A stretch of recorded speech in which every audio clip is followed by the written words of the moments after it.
중국을 때리는 것 같지만 중국하고 그냥 워밍업만 하고 있는 거지 실제 네. 주변을 때려가지고 전체 시장 분위기를 흔드는 거거든요. 네. 캐나다를 흔들고 맞습니다. 멕시코를 흔들고 유럽하고 한판 붙고 이러니까 야 이거 진심인 것 같아. 그럼 이거 만약에 중국하고 붙어버리면 전체적으로 큰일 나겠네. 이제 이런 그렇죠. 심리가 나오니까 자꾸 이제 금리를 흔들어버리고 그러면서 이제 자기 목적을 좀 달성하는 그런 의도가 좀 숨어 있는 거 아니냐. 기본적으로 저도 거기에는 동의를 하기 때문에.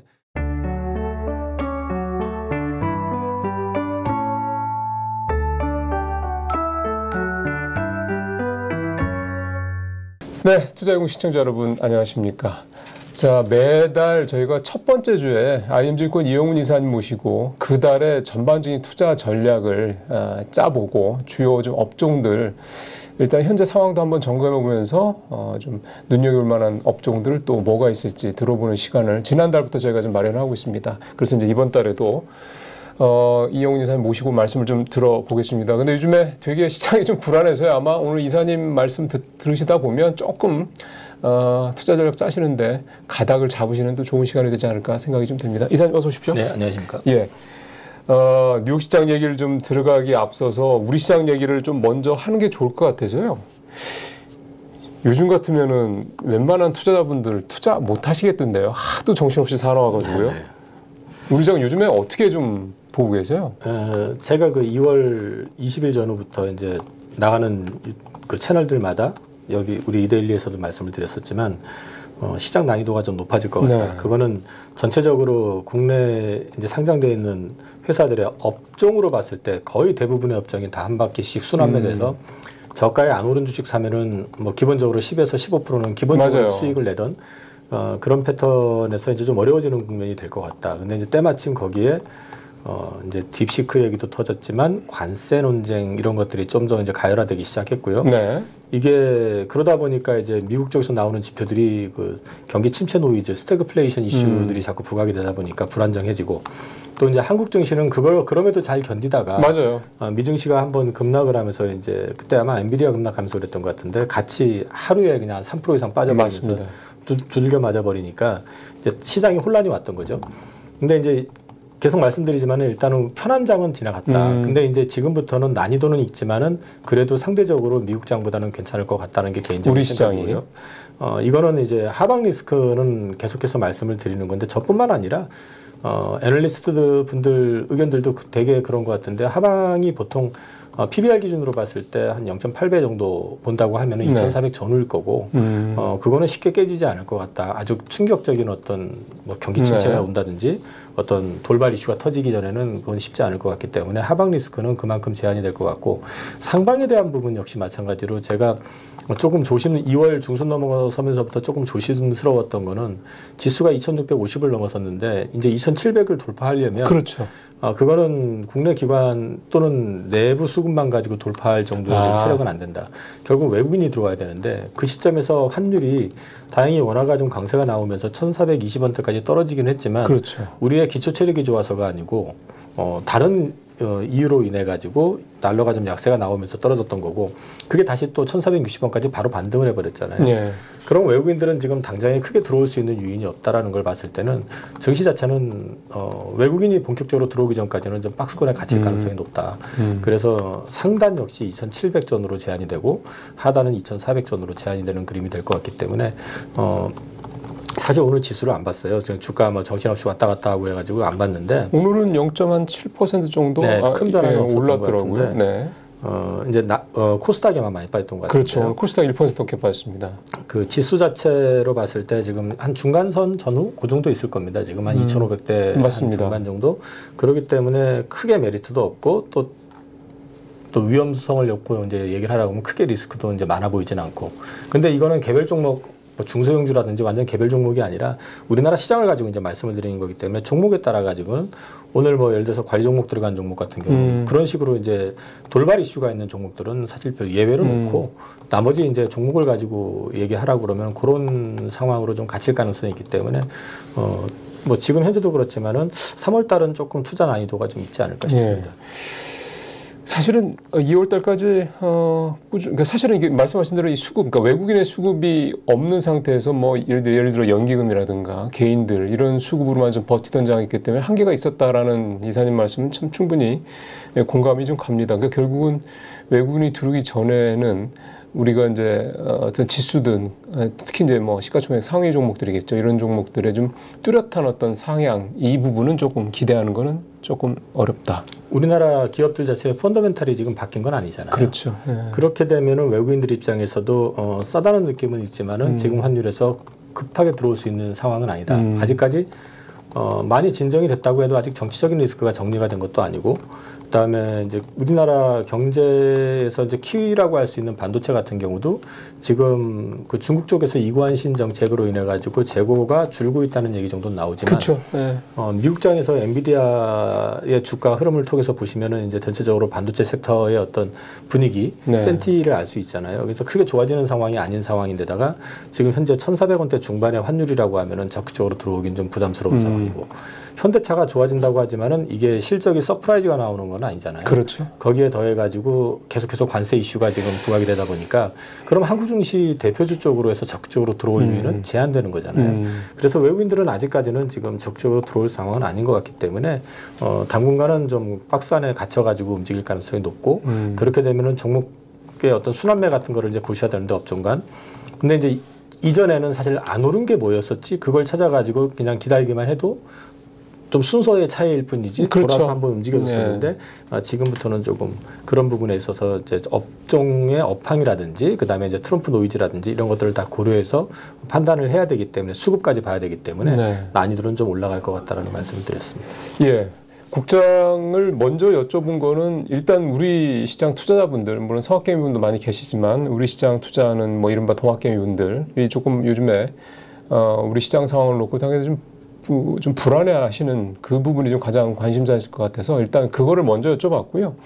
그다음에 이제 미국 시장 등등 준비했던 말씀을 드리겠고, 근데 중요한 거는 이제 이런 난이도가 높은 3월장에서 우리 개인 투자자분들이 어떤 식으로 투자 전략을 짜고 어떤 업종을 좀 지켜봐야 되느냐. 지금 말씀하신 대로 순환매가 한 바퀴 돈 상태에서 그럼 이제 뭘 기다려야 되느냐, 또는 뭐 어떻게 해야 될지 이런 구체적인 전략은 저희가 또 나중에 마지막 부분 2부에서 다시 한번 말씀을 드리도록 하겠습니다.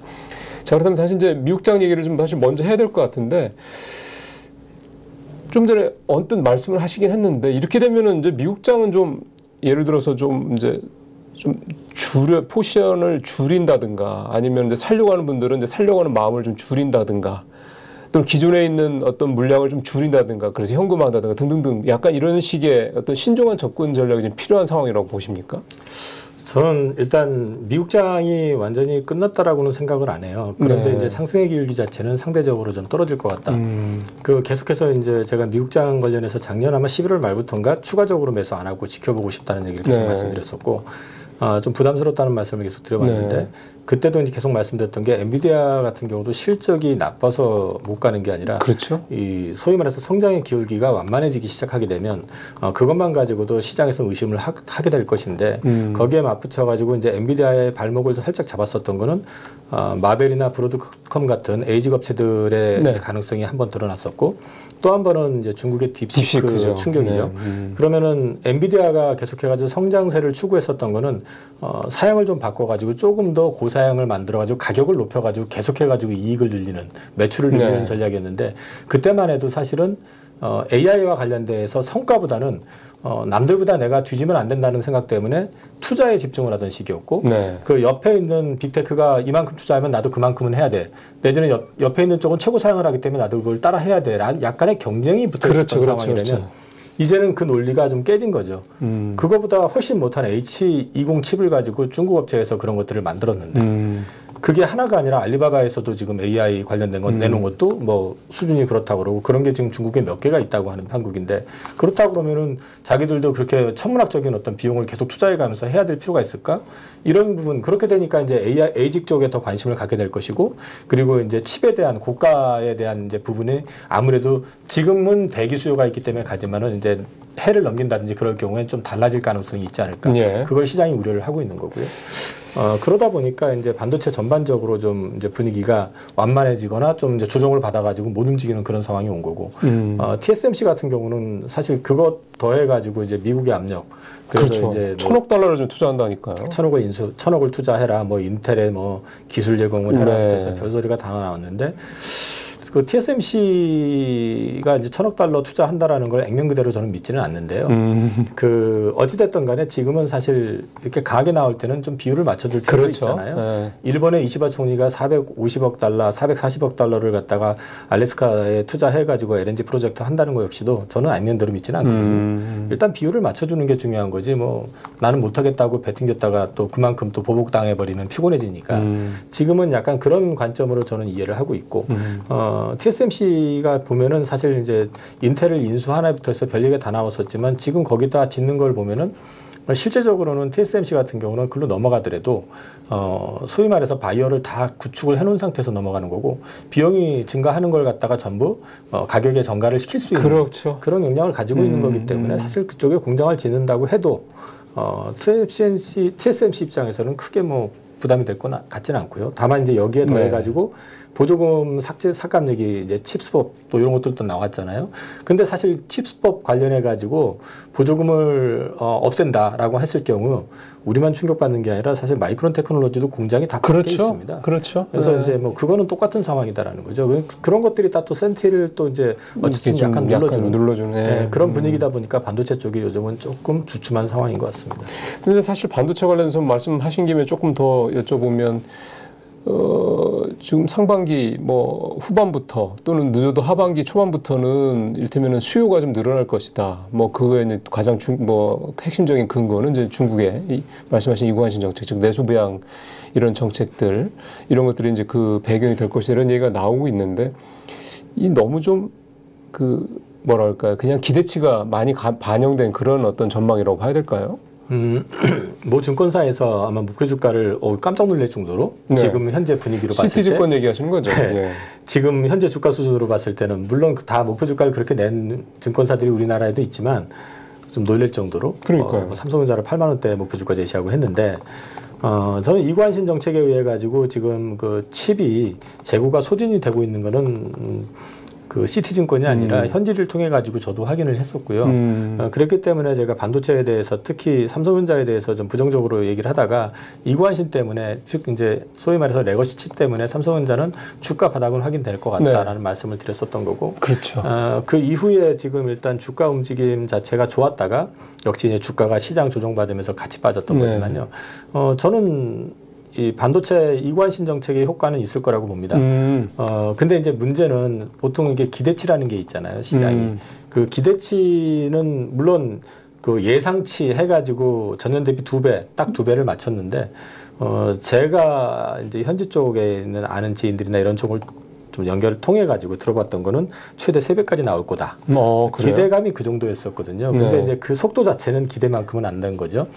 그래서 이제 어저께 제가 뭐 채널에서 중국 쪽에서 이제 칭화대에서 박사학위 받으시고 뭐 그쪽 전문가 분하고 같이 토론을 좀 했었을 때 이제 그쪽 얘기를 하는데, 이제 말씀하시는 거는 그분 역시도 이제 부양책이 나온 게 기대보다는 좀 못한 것 같다. 아, 그래요? 네. 근데 이제 그분도 이제 좀 더 나올 거라고 생각을 하셨던 것 같아요. 근데 이제 기대보다는 못한 것 같다라고 말씀을 하시고, 그게 아마도 이제 미국의 대응에 따라서 이제 강도를 좀 높이려고 하는 게 아니겠느냐. 그러면은 이후에 추가로 더 뭔가 애드해서 나올 수 있는 여지가 있다, 이 얘기군요. 네. 이번에 이제 전인대 이제 양회를 통해 가지고 발표한 내용을 보면은 수출과 관련된 얘기는 거의 없었습니다. 그렇죠. 내수와 관련된 그다음에 과학 쪽에 뭐 투자 뭐 78조 한다는 이런 식의 얘기들이 주로 많았죠. 그래서 좀 여력을 좀 갖추기 위해서 비축해 놓은 거 아니냐라고 해석을 하시더라고요. 그래서 저도 일정 부분은 그럴 수 있다라고 생각을 하고 있기 때문에, 어쨌든 기대만큼은 안 됐어도 이미 그 이구환신을 통해 가지고 칩 재고가 소진이 되고 있다라는 거는 여기저기서 확인이 좀 되고 있는 상태고, 실제로 레거시 칩 같은 경우도 가격이 조금씩은 올라가는 그런 모습을 보여주고 있기 때문에 반응은 좀 나오긴 할 것 같아요. 근데 다만 이 기대보다 서프라이즈하게 나왔었으면 시장이 좀 반응이 뜨거웠을 텐데 그렇지 못했기 때문에 그게 조금 둔하게 나올 가능성은 있어 보입니다. 그러면은 말씀하신 대로 미국이 이제 관세를 지금 뭐 10%에 이제 추가로 10% 한 상태고, 그 다음에 여기에다가 뭐 더한다, 이렇게 된다고 그럴 경우에는 거기에 또 중국이 추가적인 어떤 그런 부양책을 내놓을 것이다. 그렇게 된다고 그러면 결국은 중국 내의 어떤 그 내수를 살리기 위한 이런 어떤 자금들이 더 뿌려지게 되고 그러면은 소위 말해서 그게 이제 이구환신이 됐든 뭐가 됐든 간에 수요가 더 진작이 될 수 있는 여지는 있다고 보시는 건가 보네요. 일단은 실제로 지금 이구환신을 통해 가지고 그 스마트폰 교체라든지 네. PC 교체 수요가 있고요. 네. 그 다음에 뭐 저 중국 현지 쪽 얘기긴 하지만은 이제 중국 브랜드인데 뭐 알사의 AI PC 같은 경우는 네. 실제로 교체 수요가 나올 수 있을 정도로 잘 돼 있다라고 얘기를 하고 있고, 알사가 아니라 엘사입니다. 네. 그리고 또 이제 올 10월 되면은 윈도우 10이 종료가 돼요, 서비스가 업데이트가. 네네네. 근데 이제 PC 같은 경우는 이제 체크해 보시고 나중에 업데이트 하라고 뜰 때 한번 해보시면 알지만 안 되는 PC들이 꽤 많을 겁니다. 어쩔 수 없이 업데이트를 해야 되는데 개인들 같은 경우는 굳이 안 하고 버틸 수도 있긴 하지만 기업체 같은 경우는 그렇죠, 업데이트를 해야 되잖아요. 안 되는 건 교체를 해야 될 거기 때문에 그 AI PC로 결국은 교체하게 되는 교체 수요들이 나온다든지 이렇게 되면은 상반기보다는 하반기 가면서 조금씩 더 늘어날 가능성이 있다라는 거죠. 네. 그래서 이제 레거시 쪽에서 바닥을 찍고 돌아서는 그림은 나올 것 같고, HBM 같은 경우는 이제 노이즈가 워낙에 세기 때문에 실적은 괜찮은데 그 부분에 대해서 계속 의심을 받을 가능성이 높기 때문에 국내 이제 하이닉스나 삼성전자 같은 경우는 이제 엔비디아 말고 그 예를 들어서 마벨이 됐든 아니면은 브로드컴이 됐든 이쪽에서 이제 HBM을 좀 수요로 하고 있는 쪽, 그런 쪽과의 어떤 구체적인 협업과 관련된 부분들이 좀 더 구체화된다 그러면 HBM이 그 수요가 많이 줄겠네, 또는 이제 그 엔비디아 쪽 관련돼서 이제 노이즈 있는 거를 좀 분산을 시켜가면서 이제 그때부터는 조금 반응이 나올 수 있지만, 지금 엔비디아의 일방 독주 상황으로 보이는 지금 현 상황에서는 그렇죠. 아직은 좀 엔비디아 주가가 눌려 있는 상태에서 혼자 크게 상승을 좀 논하기는 좀 어려울 것 같습니다. 그러게요. 자, HBM을 뭐 엔비디아만 쓰는 건 아니기 때문에요. 또 HBM도 지금 뭐 3E에 이제 12단까지, 16단까지 지금 뭐 개발이 되고 12단까지 지금 이제 나가고 있는 상황이긴 한데, 뭐 HBM4까지 나가기 전에 이쪽 3나 또는 그 밑에 버전을 이용하는 데는 뭐 계속 있기 때문에, 그게 지금 말씀하신 대로 엔비디아의 의존도가 오히려 낮아지는 게 삼성전자나 SK 하이닉스한테는 오히려 수익성이 더 좀 개선될 수 있는, 불확실성이 개선될 수 있는 그런 부분 말씀이 좀 이해가 좀 됩니다. 이제 미국 얘기를 조금 더 들어가서 보면, 이건 일종의 이제 뭐 음모론이라고도 볼 수 있는데, 또 얘기를 들어보면은 논리적으로는 또 말이 돼서요. 그게 뭐냐면 이제 지금 미국 시장의 부진의 배경과 관련돼서 뭐 스태그플레이션 얘기도 나오고 뭐 이런 것들이 사실 전반적으로 그 근원을 끌고 올라가 보면 다 관세 정책에 따른 어떤 불안감이란 말이죠. 그러면 트럼프는 분명히 시장이 좋은 거를 자신의 어떤 성과, 자신의 업적으로서 생각을 하는 사람이라는 우리가 다 알고 있는데, 지금의 주가, 물론 지금 뭐 뉴욕 시장이 뭐 20%, 30% 이렇게 떨어지고 그런 건 아니긴 합니다만, 최근에 나스닥 같은 기술적 조정이 들어갔다는 얘기가 나온 걸 봤을 때는 트럼프도 모르는 건 아닐 텐데, 이거를 왜 트럼프 정부는 그냥 보고만 있을까? 그게 뭔가 노리는 구석이 있는 게 아니라, 이런 얘기들이 좀 굉장히 월가도 그렇고 국내에서도 해석이 좀 다양하게 나오는데, 아무래도 이 부분에 대해서 이사님도 좀 판단을 하셨을 거라 생각이 들어서, 이사님의 생각은 어떤 건지 좀 궁금하네요. 베센트 장관이 연초에 얘기했었던 게,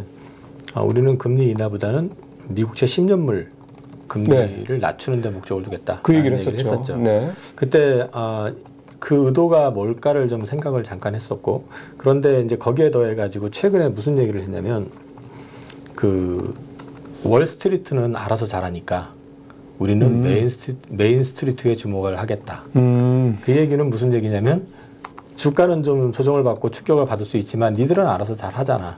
그동안 잘해왔고 많이 올라왔잖아. 근데 실제로 중요한 거는 니들이 아니라 실물 경기 쪽, 이쪽이 어려워지는 걸 좀 풀어주려고 그러면 아무래도 인플레도 잡아야 될 거고. 그렇죠.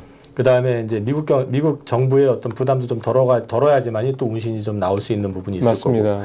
이제 그런 걸 놓고 얘기를 한다 그러면 결국 가가지고 관세 이슈 같은 경우도 결국 관세를 가지고 들먹거리면서 흔들어 버리니까 최근에 나왔던 지표들 가지고도 이제 노이즈들이 막 생긴 거잖아요. 그렇죠. 뭐 소비 지표 안 좋아지고 네. 고용도 뭐 그 ISM 제조 같은 경우도 보면은 고용 쪽 같은 경우는 줄어버리고 신규 주문 줄어버리고 근데 비용은 올라가고 뭐 이런 게 나와버리고 하니까 기본적으로 심리 관련 지표들이 확실하게 안 좋더라고요. 그게 이제 실제 실물 지표라기보다는 그렇죠. 이제 그 센티적인 측면이잖아요.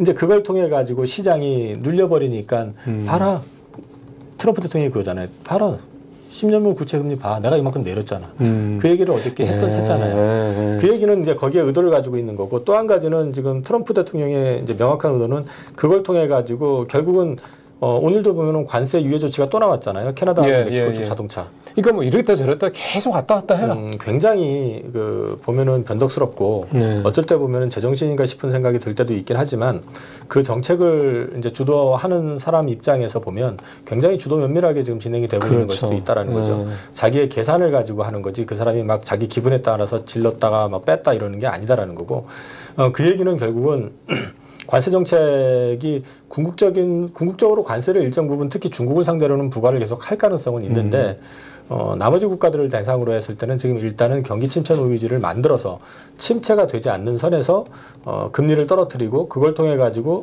미국의 그 기준금리를 낮추는 실제로 지금 보면 6월달 금리 인하 확률이 지금 60%가 훨씬 넘었어요. 한 70%. 네. 그 얘기는 결국은 이제 경기 침체 노이즈가 자꾸 나오니까 금리 인하 가능성에 대한 얘기들이 나오는 거잖아요. 그 얘기는 또 한편에서는 그것도 이해가 되는 게 지금 일단 그 정부 입장에서 이제 미국채를 갖다가 차환을 해야 되는데 차환을 할 때 4% 중반대에서 차환하는 거하고 4% 밑에서 차환하는 거하고 다르죠. 이자 비용이 다르잖아요. 예를 들어 10년이라 해도 10년만 놓고 보더라도 그렇죠. 예. 이제 그런 목적까지 지금 계산을 해서 가는 거고 그런데 이제 가만히 보면은 이제 전체적으로 좀 뭔가 부러질 것 같고 무너질 것 같으면은 막 강하게 나갔다가 당장 하겠다고 해놓고 나서 불과 몇 시간 만에 관세 유예 조치 또 발표해주고 이런 식으로 지금 움직이고 있고 가만히 보시면 중국을 때리는 것 같지만 중국하고 그냥 워밍업만 하고 있는 거지 실제 주변을 때려가지고 전체 시장 분위기를 흔드는 거거든요. 캐나다를 흔들고 맞습니다. 멕시코를 흔들고 유럽하고 한판 붙고 이러니까 야 이거 진심인 것 같아.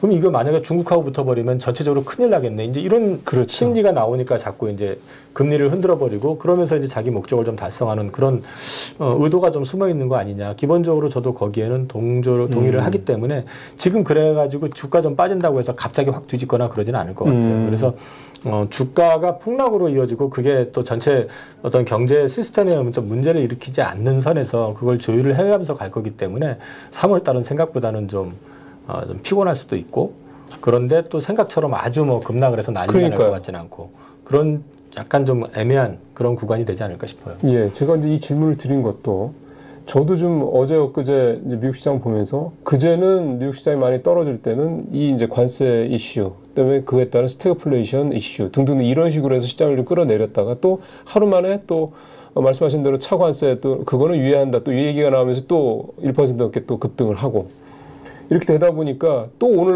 월가에서 나온 얘기들은 또 트럼프는 언제든지 시장을 끌어올릴 생각이 있다. 다만 지금은 이제 말씀하셨던 그런 어떤 이유들 때문에 좀 시장이 조금 떨어지는 걸 놔두고 있을 뿐이다. 이렇게 얘기도 하니까 이렇게 되면은 결국 이제 관세뿐만이 아니라 그러니까 글로벌 통상 문제뿐만이 아니라 미국의 금리라든가 미국의 이런 뭐 어떤 물가란 이런 부분도 이제 연준이 아니라 트럼프 손아귀에 이게 완전히 이렇게 잡혀 있는 것처럼 그런 식의 생각마저 들더라고요, 저는.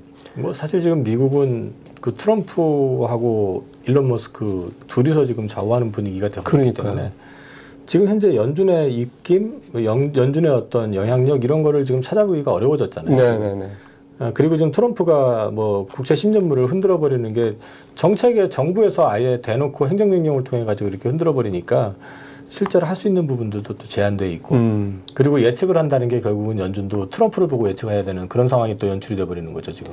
그러니까 지금 뭐 아시다시피 연준 의장이니까 이를테면 트럼프가 대통령 당선되기 전부터 계속해서 파월을 좀 건드렸잖아요. 너 내가 당선만 돼봐 그냥 잘라버릴 거야 그러다가 최근 들어서는 별로 이제 그런 얘기들을 특히 취임 이후에는 연준을 직접 건들거나 파월 의장을 뭐 이렇게 자극하는 이런 얘기들을 안 하는데 일각에서 나오는 얘기는 결국은 지금 우리가 앞에서 얘기했던 것처럼 내가 알아서 시장을 불안하게 해서 국채금리를 떨어뜨려서 그러니까 기준금리가 그대로 있어도 시중금리가 국채금리가 시중금리가 시중금리가 떨어진다면 또 시장이 또 나빠진다면 결국은 연준이 알아서 금리를 내릴 것이다. 이렇게 유도를 한다라는 건데 이쯤 되면은 이건 뭐 엄청나게 노예할 뿐만 아니라 굉장히 치밀하고 뭐 전략적이다 이런 생각밖에 안 들더라고요. 겉으로 보이는 모습은 좀 표현이 좀 그렇긴 하지만 양아치 같다 보이지만 예. 그 실제 그 전략이라든지 움직이는 걸 보면은 굉장히 무서운 사람이구나라는 걸 좀 느낄 수가 있습니다. 그리고 아, 트럼프가 정말 이번에는, 우리는 이제 트럼프가 이번에 일기 때와 다른 거는 이제 상하 양원을 다 장악했다 등등 이렇게 얘기를 하지만 그거에 앞서서 그거는 사실은 이제 선거에서 이겼기 때문에 되는 얘기고 그 전에도 이미 트럼프는 굉장히 자기가 집권을 할 거라고 보고 준비를 치밀하게 굉장히 주도 면밀하게 해왔구나라는 걸 좀 느끼게 되더라고요. 네, 맞습니다. 그리고 공화당 내에서의 영향력도 지금 이미 네. 그 며느리인가요? 며느리가 지금 가지고 있죠. 돈줄을 지금 쥐고 있잖아요. 네. 그렇기 때문에 트럼프의 어떤 절대적인 영향력이라는 거는 적어도 중간 선거 이전까지는 계속 갈 가능성이 높기 때문에 한 2년 정도는 그 부분은 염두에 두고 봐야 될 것 같습니다. 그러면 이 말씀, 그러니까 중간 선거까지는 이런 상태가 계속 된다. 그러면은 거꾸로 얘기하면은 중간 선거 2017년이 되나요? 그때까지는 한 2년 동안에는 계속 이런 식으로 뭔가 계속 뭔가 트럼프 입에서 쏟아지고 이런 식이 계속 될 것이다. 그렇게 되면 시장이 되게 좀 불안감을 느끼지 않을까요? 계속? 근데 이제 목적 달성이 어느 정도 된다면은 지금도 이미 벌써 이제 트럼프 입장에서 봤을 때 네. 그 1,000억 달러를 진짜 할지 안 할지는 모르겠지만 TSMC 손들었고 일본 역시 뭐 만세 440억 달러 예. 손들었고 이런 것들이 이제 보이니까 이런 것들을 통해 가지고 실제로 그 자금이 유치가 되고 공장이 들어서게 되고 어느 정도 이제 기반을 다져나가기 시작한다 그러면 자연스럽게 자기 목적이 달성이 되게 되면 그 다음번에는 이제 또 자기 갈 길을 또 가면서 부양을 하려고 들겠죠. 어차피 지금 트럼프 입장이 뭐 빅테크의 희생을 감수하고 나머지를 뭐 케어하겠다 이런 거는 아니고 전체적인 분위기 상으로 봤을 때 지금 요번에도 보니까 빅테크 그 CEO들도 다 모아가지고 또 이제 회의를 하는 모양이던데 네. 이런 것들을 놓고 봤을 때는 이제 어느 정도 선에서 자기 금리 인하라든지 이런 것들 달성하고 나면은 또 다시 이제 부양을 좀 시도하는 그런 모습이 보여질 가능성은 있지만 이 관세 전쟁 관련해 가지고는 트럼프가 준비를 철저히 한 만큼 이번에도 보면 중국 역시도 만만치 않게 준비는 돼 있는 것 같다. 맞는 말씀입니다. 네, 그래서 또 이런 부분들에 대한 노이즈는 좀 지속은 되면서 그러니까 조금 피곤하게 좀 움직일 것 같아요. 지금까지는. 그러니까 저도 중국에 대응하는 모습을 보면 격하지가 않아요. 굉장히 차분하고요. 그래 니네가 하면 뭐 보복관세 우리도 때릴 거야 정도 그것도 상당히 좀 약간 완곡한 표현을 쓰는 것 같고 이게 자극적으로 안 하더라고요. 그러니까 트럼프를 건들지 않게 트럼프를 자극하지 않겠다 이런 것도 있겠지만 그러니까 어떻게 보면은 앞서 말씀한 것처럼 미국의 아주 가장 가까운 우방국인 멕시코랑 캐나다를 먼저 때리면서 전반적인 분위기를 조성하고 그러면서 결국 중국에 대해서는 뭐랄까 이게 이제 그 10% 이렇게 뭐 조금씩 이렇게 건들면서 약간 너네 내가 이렇게 친구들 세게 때리는 거 봤지? 너네도 세게 때릴 수 있어. 근데 내가 봐주는 거야. 마치 이런 식으로 해서 그러니까 큰 싸움 없이 큰 갈등 없이 트럼프가 자기가 원하는 거를 어쨌든 얻어내려고 하는 그런 전략이 아닌가 그런 생각도 좀 들더라고요. 일기 때 그 미국하고 관세 논쟁이 있었을 때 중국이 사주기로 약속했었던 그 2,000억 달러 그 농산물 이런 거 말씀하시는 거죠? 그게 지금 아마 절반 정도밖에는 안 사줬던 걸로 기억을 하거든요. 일단은 1차적으로 제대로 싸움이 붙기 전에는 그거부터 일단 채우라고 요구할 가능성이 높고요. 그 다음에 이제 그 다음을 진행을 할 가능성이 높은데 지금 현재 트럼프가 하나씩 건드리고 있는 거는 이제 우크라이나를 당장 건드리고 있잖아요. 네. 근데 이제 흔들고 있잖아요. 건드리는 정도가 아니라 이제 그렇죠. 그건 종전을 뭐 완전히 끝내려고 하는 판이니까. 끝내려고 하고 있는 판이고 거기서 일단 1차 성과물을 자기가 얻게 됐을 경우에는 러시아를 갖다 이제 또 글로벌 시장 경제에 복귀를 시켜놓고 네. 그러면서 유가 확실히 잡아버리고 그러면서 또 중국을 그렇게 되면은 이제 중국이 그동안 러시아를 상대로 일방적으로 갑질해가면서 누렸던 그 더 낮은 유가, 더 낮은 네. 그 가스 가격 이걸 통해서 만들었었던 이제 그런 제품의 경쟁력 이런 것들을 갖다 일단 제어해버릴 수가 있고 그렇게 되면서 이제 자연스럽게 목줄을 좀 제어보려고 하는 시도가 나오지 않을까 해서 중국이 지금 현재 타겟의 최우선은 아니다. 그래서 지금은 뭐 중국 관련된 것들은 뭐 그냥 시장에서는 굉장히 큰 것처럼 얘기하지만 당장엔 크게 지금 부딪히는 분위기는 아니고 일단 주변부터 정리를 해야지 자기가 지지를 계속 확보할 거 아니에요. 뭐 국제사회에서는 욕을 하든 말든 예를 들어서 우크라이나 광물권의 50%를 내가 가져갔다. 또 뭐 그린란드 압박을 해가지고 거기를 예를 들어가지고 장악을 했다. 네. 뭐 이런 식으로 해가지고 거기서 그럴 경우에 히토류가 됐던 무슨 그 뭐 희소 광물이 됐든 뭐 가스가 됐든 이런 것들을 내가 얼마만큼도 확보하게 됐다. 이것만 해도 굉장한 어필 효과가 있으니까 일단 그게 일단 우선이 될 가능성이 높으니까 순서상으로 봤을 때는 좀 뒤에 이제 중국하고의 전면전 내지는 이제 관련돼 가지고 얻어낼 수 있는 부분들은 최대한 얻으려고 하겠죠. 결국 이제 일기 때에 이어서 그때는 사실 양측이 굉장히 격하게 어떻게 보면 갈등을 빚었다 그러면 이번에는 상당히 양쪽 다 준비를 많이 해서 되게 조용한 듯하면서도 어떻게 보면 더욱더 굉장히 계산을 더 아주 세밀하게 하고 이런 식의 지금 현재 양측 간의 그런 줄다리기가 벌어지고 있다 이제 이런 말씀이 좀 되겠는데 말씀 나온 김에 이 얘기를 조금 더 했으면 좋겠습니다. 결국 트럼프가 원하는 거는 그러니까 중국에 대해서 원하는 거는 뭐라고 우리가 좀 생각을 해보면 좋을까요? 그냥 단순히 뭐 미국산 농산물이니 뭐 이런 거 수출을 많이 하고 이거는 아닐 것 같고요. 결국 패권적인 부분에 있어서의 어떤 압도적인 우위 이거를 원하는 게 아닐까 싶은데요. 그러니까 중국을 두들기기 시작했던 거는 이제 중국이 소위 이제 글로벌 패권을 좀 추구하는 듯한 그렇죠. 이제 시진핑이 집권하고 나서 이제 그런 모습을 보이기 시작하면서부터 이제 공격이 들어갔던 거잖아요. 네. 그리고 가만히 보니까 막 아무리 압박을 하고 구박을 해도 AI 쪽에서 성장하는 거나 휴머노이드 로봇 쪽에서 보면은 저 정도까지 올라왔어가 돼버리니까 네. 이제 확실하게 우위를 점하기 위해서는 철저히 중국을 글로벌 시장에서 또는 글로벌 경제에서 왕따를 시켜야 되겠다라는 이제 전략을 갖고 있는 거죠. 근데 이제 그걸 왕따를 시키려고 그러면 지금 현재 글로벌 경제 시장 내에서 중국이 가질 수 있는 경쟁력, 가격 경쟁력을 놓고 얘기하면은 결국 러시아산 싼 원유하고 가스 등이 그렇죠. 이제 기본이 되니까 그 둘을 분리하는 게 첫 번째가 목적이 될 것이고 그 다음에 이제 이어가지고 이제 하나씩 풀어나간다 그러면 결국 우방국들을 갖다가 윽박을 질러가지고 최대한 자기 구미에 맞게끔 이제 유도를 시켜놓으면은 예를 들어서 국방비 5% 증액을 요구를 하고 있잖아요. 네. 그러면 요구를 했는데 그냥 당장에 5%를 어디다 쓰겠냐는 거죠. 그리고 가만히 저는 이제 보면은 5% 증액 요구를 하게 되는 경우는 결국 무기 사란 얘기인데. 그렇죠. 자기네 무기도 사는 거 그러니까 이제 유럽 쪽에 이제 방산업체들이 막 주가가 급등하고 하는데 자체적으로 이제 증설을 하고 이제 한다 이거죠. 근데 지금 당장에 그 돈을 살려고 그러면은 이제 증설하는 데다가 주문 넣어봤자니까 그렇죠. 결국에는 살 수 있는 데가 가장 유력한 데는 미국이 원하는 건 뭐예요? 무역 역조도 해결하고 하면서 동시에 너네 무장도 하는 얘기는 미국 무기 사란 얘기잖아요. 그러니까 이제 방산업체들 국방비 줄인다 그래서 지금 뭐 여기저기서 이제 반발도 있고 하지만 그걸 외부에서 채워줄 가능성이 높다는 거죠.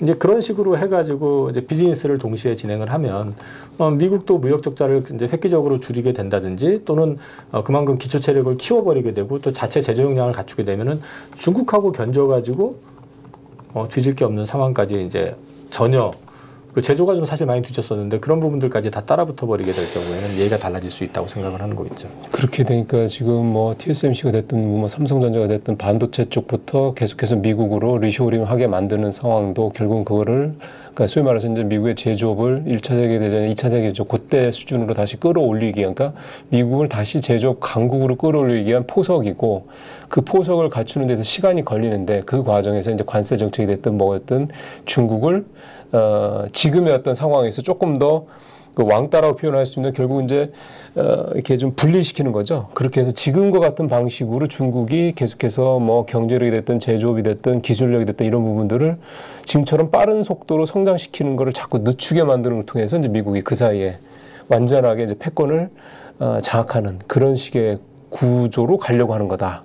눈에 보이는 게 이제 어저께 연설에서도 나왔었던 게 조선업 관련해 가지고 이제 조선업을 전담하는 부서를 갖다가 백악관에 만들겠다, 보조금 지원하겠다 예. 이런 얘기하면서 이제 한국에 러브콜을 보냈는데 실제로 보시면은 그게 우리나라를 이제 키워주기 위해서가 아니고 그렇죠. 중국이 지금 워낙에 조선 쪽에서 글로벌 시장의 거의 70%를 장악하고 있는 절대 강자인데다가 네. 그게 곧 중국 해군의 또 기반이 되잖아요. 맞습니다. 베이스가 되기 때문에 결국 중국 해군의 기반을 좀 약화시키려고 그러면은 중국의 조선을 때려가지고 그쪽을 상당 부분 약화시킬 필요가 있다는 거죠.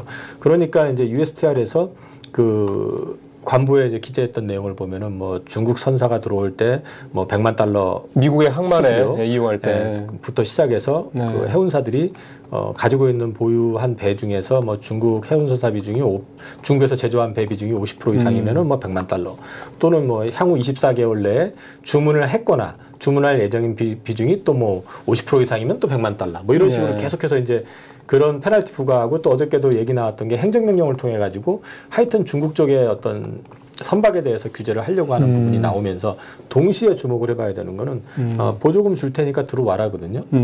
들어왔으면 좋겠다가 아니라 들어와랍니다. 이거는. 그렇죠. 지금 분위기는 양해를 구하는 게 바이든 정부 때는 양해를 구한다고 할 수 있겠지만 트럼프 정부 때는 양해가 아니죠.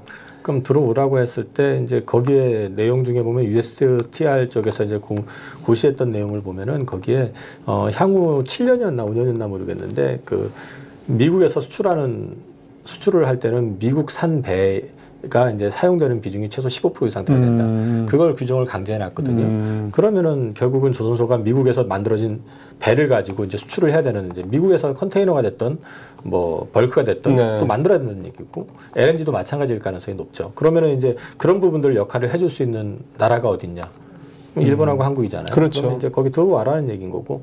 그러면 이제 우리나라 입장에서는 그거를 전략적으로 잘 활용해야죠. 들어오란다고 해서 몽창 들어가가지고 보조금 몇 푼 받는다고 해서 하는 것보다는 적당 수준 좀 조정을 해가면서 미국의 조선법, 그 소위 말해서 방산법 중에 하나인 그 뭐죠? 그 연방법하고 존스법을 개정을 해가지고 들어가긴 들어가더라도 거기서 다 하는 게 아니라 이제 한국 조선소에서 배를 만들어서 가져갈 수 있는 예를 들어서 그 지원선당 같은 경우는 사실은 그 면허가 필요 없는 배기 때문에 법만 바뀌면 우리나라에다 오파를 줘가지고 우리나라에서 제조해서 가져갈 수도 있죠. 그러니까 이제 그런 법을 개정을 하게끔 만들어서 한국의 조선을 지켜가면서 미국에다가도 조선의 어떤 일정 부분을 좀 만들어줘가지고 이렇게 균형을 좀 찾아주고 생색을 좀 낼 수 있는 그런 식으로 하면서 또 우리한테 닥칠 무역적인 어떤 압박 이런 것들을 좀 완충시킬 수 있는 그런 것들을 좀 많이 고민을 하면은 우리도 한번 당해봤기 때문에 2기 트럼프 행정부가 막연히 막 공포의 대상은 아닐 수 있다. 예. 사실은 우리 정부도 뭐 그 사이 정권이 바뀌긴 했습니다만 뭐 이제 신무자들이 뭐 바뀐 건 아니니까요. 그런 부분에 대해서 우리도 나름 이제 대비를 충분히 좀 해왔을 거라는 생각이 좀 듭니다. 이제 그게 겉으로는 드러나지 않고 있기 때문에 좀 그런 것 뿐이고 또 지금은 아까 말씀했던 그 부분이 참 공감이 가는 게 지금은 트럼프의 좀 비위를 좀 맞춰줘야 될 타이밍이 지금 뭐라고 하면서 대들 때는 아니라는 건 분명하니까요. 그런 부분들을 우리가 좀 노련하게 좀 잘 감안해서 해야 될 필요가 있다라는 생각이 좀 듭니다. 네. 오늘 이제 1부에서요, 국내외 시장에 대한 전반적인 상황 분석을 좀 해봤고요. 결국 이제 제일 중요한 거는 관세 정책이 됐든 뭐가 됐든 간에 그 이면에는 미국이 중국을 좀 어떻게 생각하는지, 그래서 미국이 중국의 이런 소위 말하는 어떤 야심을 이거를 이제 낮추거나 또는 이제 아예 이제 패권에 대한 그런 관심을 좀 없애게 만들기 위해서 미국이 어떤 식으로 중국을 좀 제재하고 중국을 좀 견제를 할 건지 이런 부분에 대해서 이영훈 이사께서 갖고 계신 생각들을 좀 들어봤습니다. 이제 2부에서는 이제 구체적으로 이제 업종이라든가 지금 앞서 말씀하셨던 부분에 반도체 얘기도 나오고 사실 조선 얘기도 잠깐 나오고 방산 얘기도 좀 잠깐 나오고 했습니다. 그래서 이런 업종들에 대한 얘기를 좀 더 구체적으로 좀 말씀을 좀 들어보면서 어떻게 접근하시면 좋을지 우리 투자자분들께서 그 얘기를 좀 들어보도록 하겠습니다.